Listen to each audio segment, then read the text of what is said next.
You know that long belt that snakes around the front of your engine? It's called the Serpentine belt. The belt's driven by the engine as it turns. It powers your alternator, air conditioning compressor, and power steering pump. On some vehicles, it also runs the water pump, radiator fan, and power brakes. Sounds like a lot of important stuff, doesn't it? Sure does, Michelle. If your serpentine belt were to break, your battery would die in a few miles. If it runs your fan or your water pump, your engine could overheat, and steering and braking could be more difficult. Now, obviously, the best thing is to replace your serpentine belt before it breaks. Your owner's manual recommends regular serpentine belt inspection. Just ask your service advisor. You may have been told to look for cracks in your belt to see if it needs to be replaced.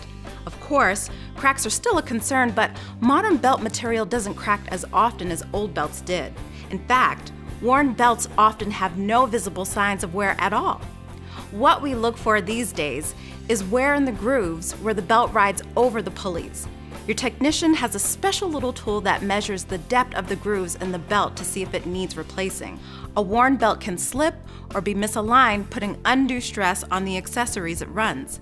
Anything else, Jeremy? Yeah, you can imagine it's important for the belt to be tight, so there's a tensioner pulley on your engine that puts pressure on the belt to keep it at the right tension. If the belt is too loose, it'll slip, causing performance problems with the accessories. The spring on the tensioner wears out over time, so we check the tensioner pulley when we replace the serpentine belt. If it's worn, we just replace the tensioner pulley along with the belt. Replacing your serpentine belt and belt tensioner when needed will keep you from an unexpected breakdown.